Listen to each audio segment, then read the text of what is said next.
You can't even do household chores, so we might as well get a divorce.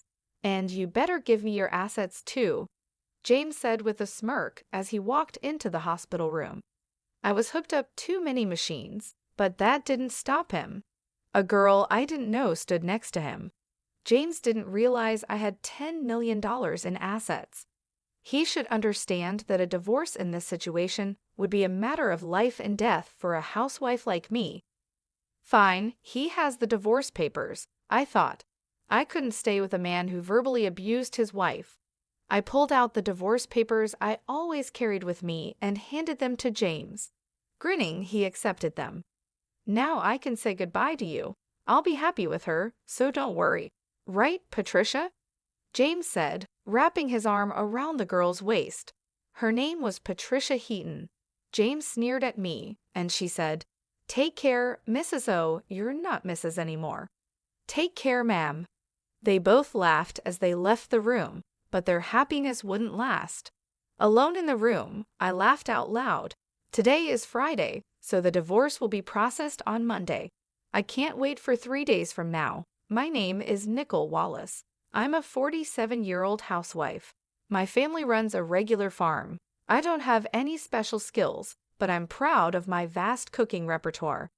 My husband James is the same age as me, and we were college classmates. We both came to Florida from the countryside. Since we both lived alone, I used to cook various dishes for James using the vegetables and rice sent from my family. People often said I captured his heart through his stomach, and I knew it was true. James has always been incapable of doing any household chores. I've been taking care of him since we started dating and after we got married. I continued to handle all the household tasks. Sadly, we didn't have children, but we enjoyed our life together as a couple. We both loved to eat, and on James's days off, we'd often go on drives to enjoy delicious food. When we first got married, James was kind, but after about 5 years, he became controlling. He never hit me, but his remarks became harsh, often saying, "Whose money do you think we're living on?" Those words hurt, but I didn't have the energy to fight back, assuming he wouldn't listen anyway. Being a full-time housewife made me feel inferior, and I couldn't stand up to him. James joined a well-known company after graduating from university, but quit after about 6 years. He quickly found new jobs but would resign from them after short periods. Because of this, our income was unstable. We managed by looking for money-saving tips, but often struggled with our finances. However, at the company he'd been with for the past 3 years, he seemed to get along with his colleagues. I had faint hopes he might stay there for a long time. Then one day, James came home earlier than usual. "I'm home. I quit my job," he said. "What again?" I said, surprised. James' eyebrows twitched. I stopped cooking and rushed over to him. "I'm sorry, I was just shocked." "No, welcome back, and you're criticizing what I do?" "You've become quite bold," James said. His words made me freeze. James was in a very bad mood, and if I said the wrong thing, it could get worse. "I'm sorry," I said. "As long as you understand," he replied, somewhat placated. He sat on the sofa and turned on the TV. I quietly placed a beer and a glass on the table. "Do you want dinner or a bath?" I asked. "Food and alcohol," he replied.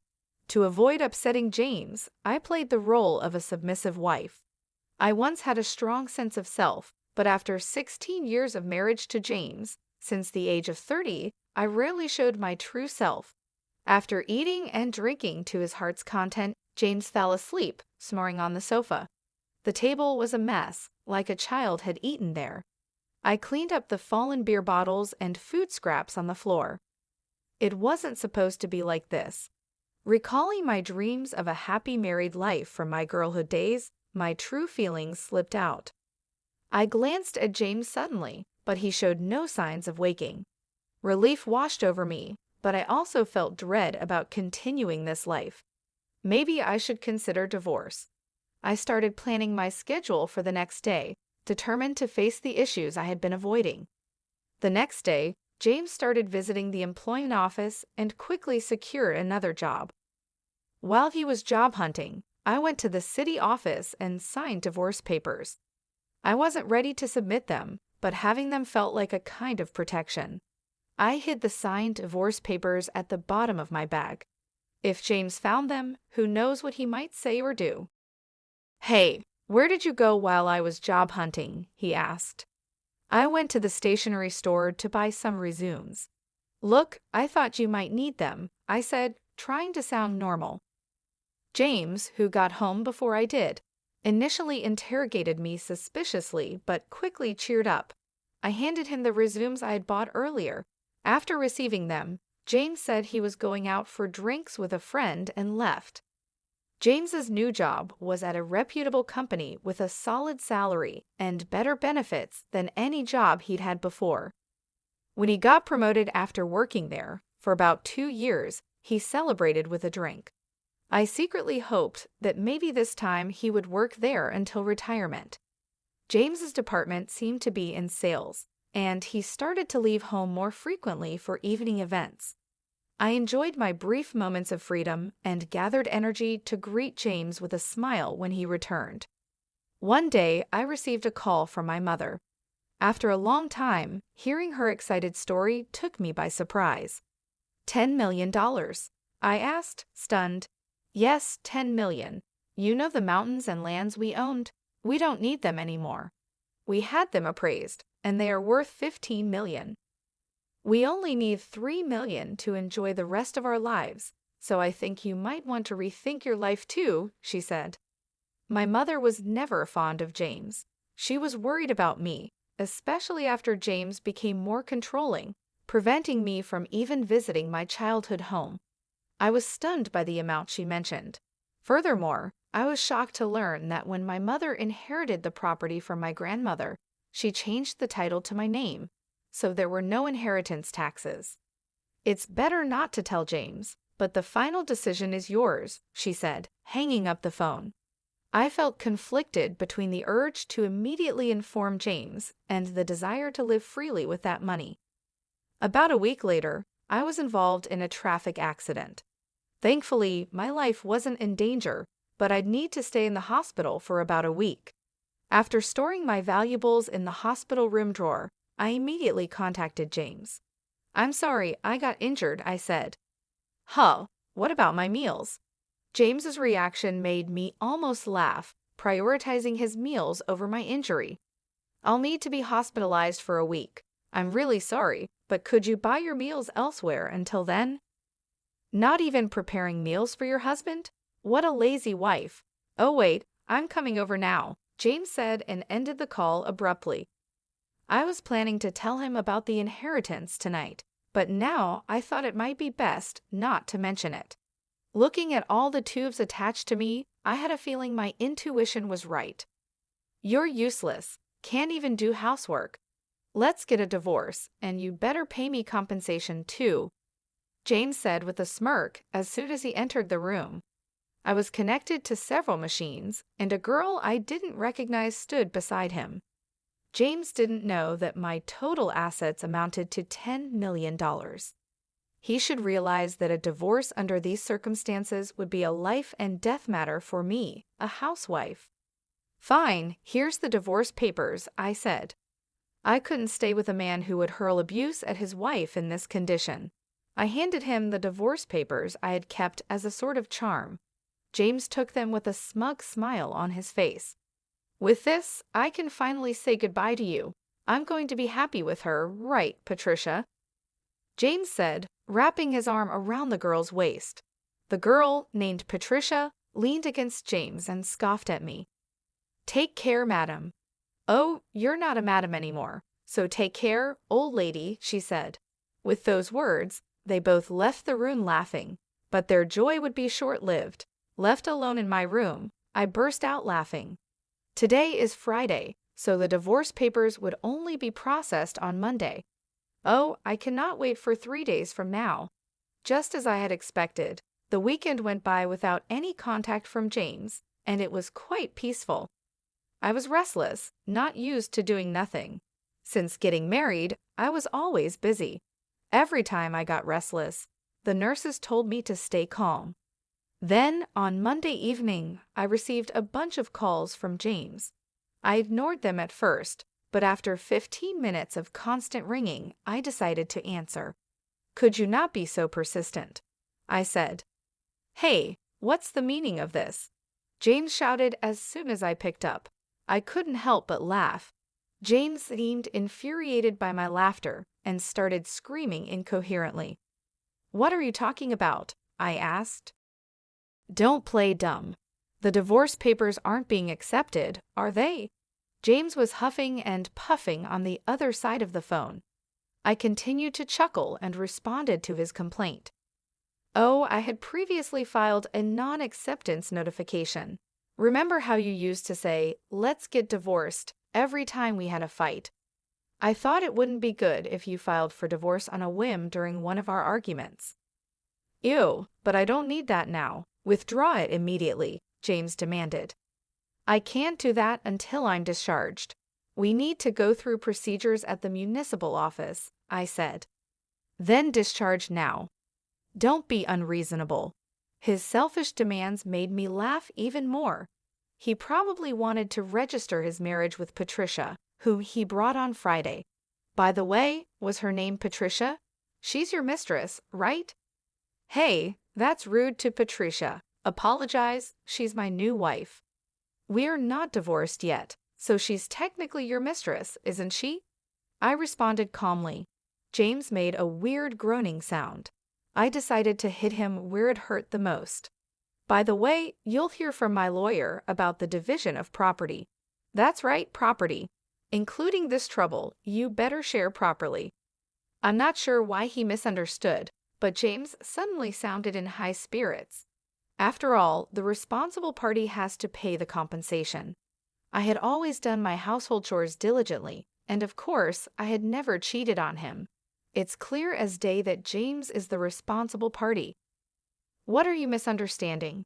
You're the one who has to give me the assets," James responded, genuinely confused.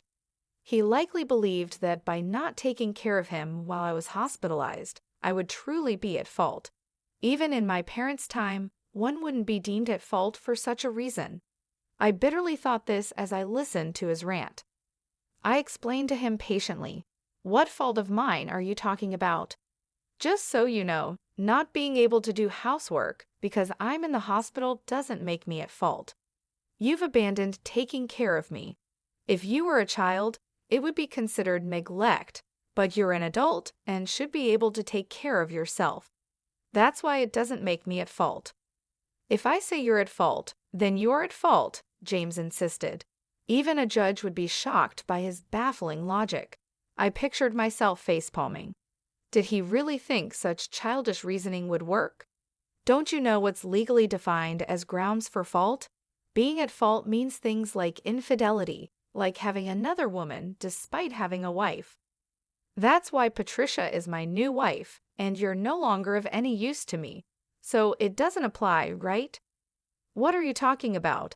Since you were dating her behind my back, it's clearly cheating," I said.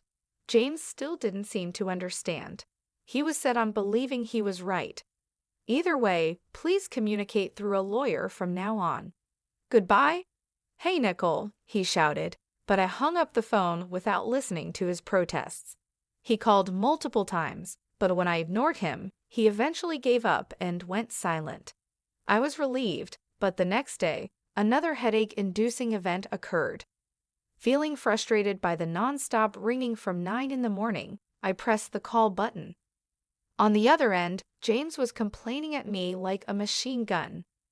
At first, I wasn't sure what he was saying, but piecing it together, it seemed he was complaining about not being able to withdraw money from a bank account.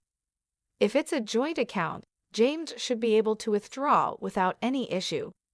But if not, I recalled the bank cards and passbooks I had left at home and asked, "Were you trying to take money from my account by any chance?" "Exactly. You're still in the hospital, and I was going to take the money into account, but the card won't work." James rumbled on with his unreasonable argument. It seemed he didn't understand what I said yesterday. When I was scheduled to be hospitalized for a week, I had called the bank and requested they prevent withdrawals until I was discharged. I could handle it personally after being discharged. It was to prevent James, who was reckless with money, from depleting my savings while I was in the hospital. My decision was proven right. It's unthinkable to try to withdraw money from the account of an ex-wife you've divorced. However, James didn't see anything wrong with it and asked me to make a withdrawal immediately. What are you talking about? We are practically strangers now. Why would I do as you say? I replied. You and my life haven't changed even if we're getting divorced. Act like a proper wife and listen to me, James insisted. We are not legally divorced yet, but we are already strangers. Got it? Unfortunately, I don't have money to give to strangers, I said. James was shocked since I had never resisted him this much before, but he quickly became assertive again. Just do as I say. Send the money now. Pay the compensation for not doing housework, he demanded. Even though he was academically capable when we first met, he seemed to lack common sense. 18 years into our marriage, it was clear I had made a poor choice in a partner. James seemed frustrated that I wasn't giving in. He likely had exhausted his cash on hand and probably dipped into the living expenses I had left at home and from our shared account. I spoke to James as if I was talking to a small child. Listen, I'm no longer your submissive wife. We'll settle the property division through a lawyer later on. What? You're so insolent. I'm coming over right now. Just wait, James said, hanging up the phone. I didn't mind if he came to the hospital, but I had already asked the nurse's station not to let anyone in except for my parents, so it was unlikely he'd make it to my room. James really did come to the hospital, but as expected, he was stopped at the nurse's station. My phone kept ringing, but after ignoring it for a while, it switched to messages, and my screen was flooded with notifications. I saved all of them as evidence and contacted my lawyer. After a while, it seemed the lawyer had gotten in touch with James as the messages stopped coming in. I thought it was the end, but my hopes were about to be dashed. There's a visitor named Julia. Would you like to see her? Julia, please let her in. Julia was a friend who shared my hobbies back then. When I was single, Julia and I became close after she responded to my posts on social media, where I shared my dining experiences. We discovered we lived nearby and often went out to eat together. After getting married, I couldn't dine out as much to save money, but we kept in touch by regularly meeting for tea and chats. Nicole, are you okay from the injury? Julia asked as soon as she entered the room. Yes, I'm feeling much better now. Thank you, I replied. Julia's immediate concern warmed my heart.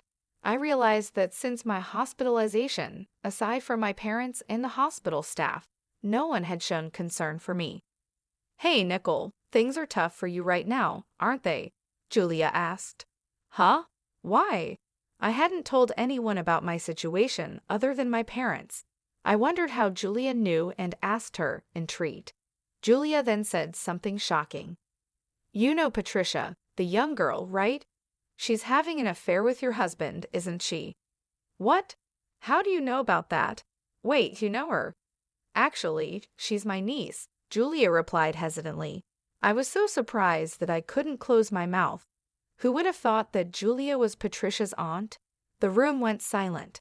It was the first time there was silence when Julia was around, and it made me feel uneasy. Patricia suddenly told her mother, my sister, that she's getting married. What's more shocking is that her partner is 47 years old. When I saw the photo, it was your husband. I was so surprised. I've already told my sister. I'm so sorry for all the trouble my niece has caused you, Nicole. Don't apologize, Julia. It's not your fault, I said. Julia looked like she was about to cry.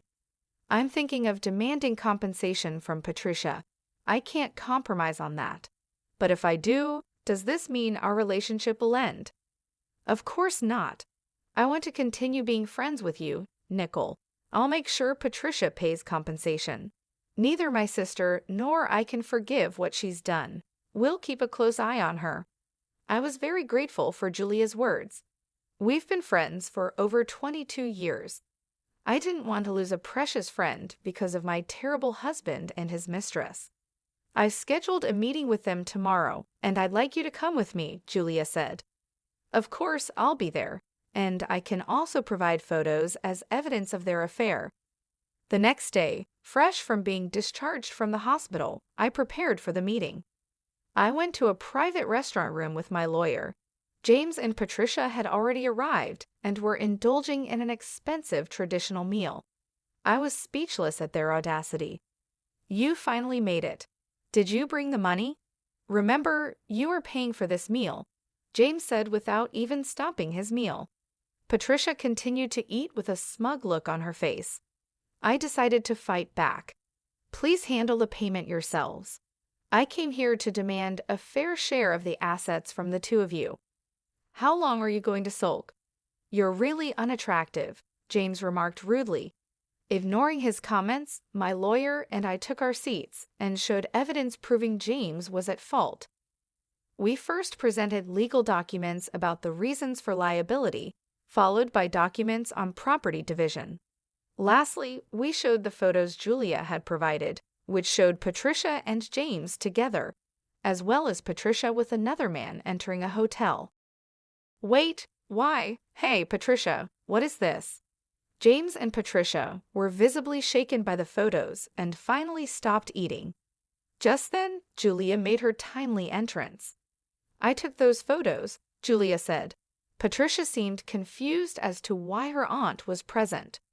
With cold eyes, Julia looked down at Patricia and James and calmly spoke about being friends with me for 22 years and how their actions were despicable. Patricia, you mentioned that the baby you're carrying is his, but given your actions, who knows who the father is? Wait, no, This was the first time I was hearing about her pregnancy. Judging by her appearance today, one would never guess she was pregnant. However, James's reaction showed he believed her claim. So, you're pregnant. In that case, after a DNA test, I'll demand an additional penalty. No, I'm sorry. I lied about the pregnancy. Please forgive me, Patricia suddenly admitted, bowing deeply. She had been searching for wealthy old men, and James was her target. He bought her designer goods and promised her a life where she wouldn't have to work and could do as she pleased. She believed she could be a housewife and occasionally have flings with men of her choice. She had once lied about being pregnant because James showed no signs of wanting to divorce. James froze with his mouth agape when he heard this. I'm truly sorry, but I can't give you anything. I don't have the money, he said. I'll pay Nicole in advance. Patricia, you're going to work part-time diligently every month and repay me. You won't have any free time until you've paid me back in full, Julia said firmly. Oh no, Patricia looked disheartened. Julia mentioned she would bring Patricia back later for another apology and took her out of the restaurant.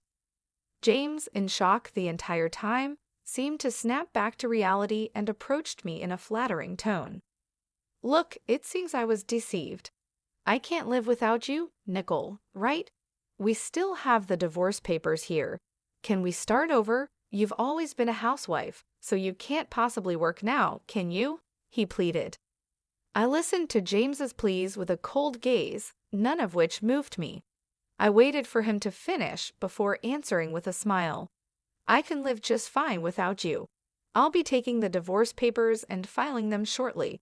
Also, I never mentioned this, but my personal net worth is currently around $10 million, so I can live comfortably without working for the rest of my life. Rest assured. 10 million? Why did you keep such a fortune a secret? James asked, shocked. I was about to tell you when you started making a fuss about divorce.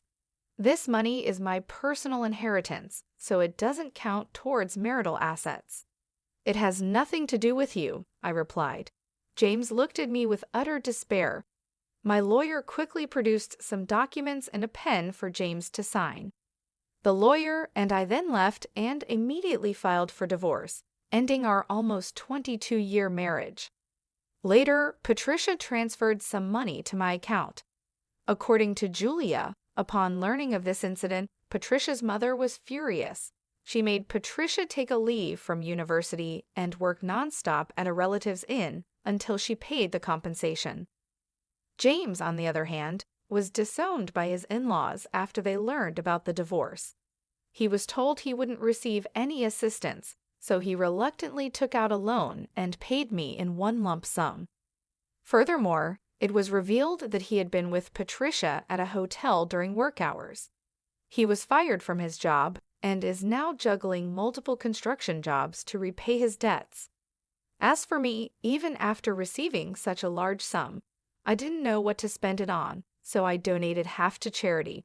I then moved to the countryside with the remaining money and am now enjoying a luxurious single life.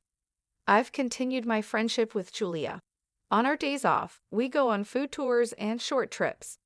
We both plan to stay single, so I suggested maybe we should share a room. Initially hesitant, Julia agreed when I mentioned we could share deliveries and she could join my meals.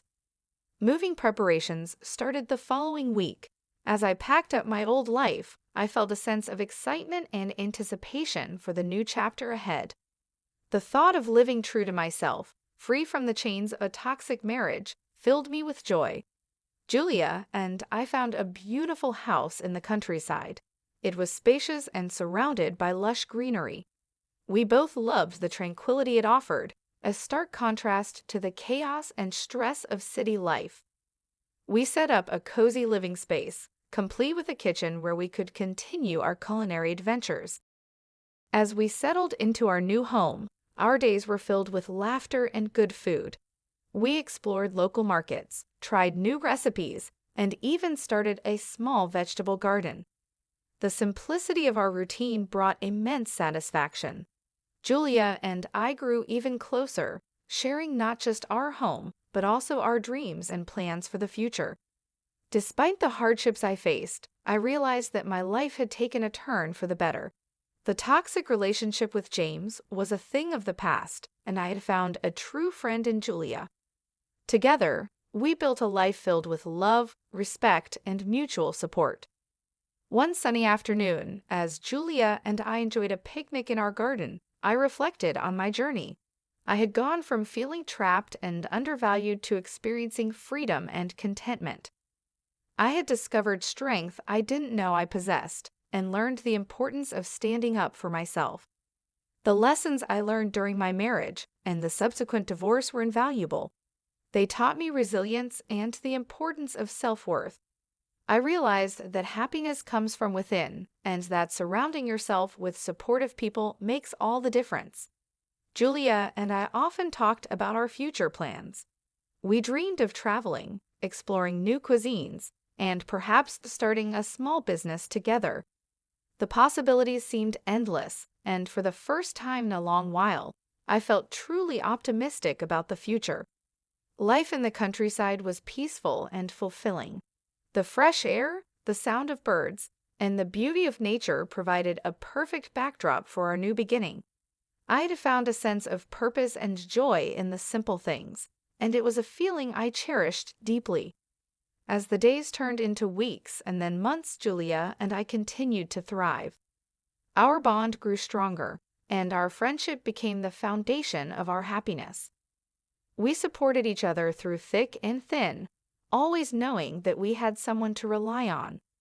Looking back, I realized that leaving James was the best decision I ever made.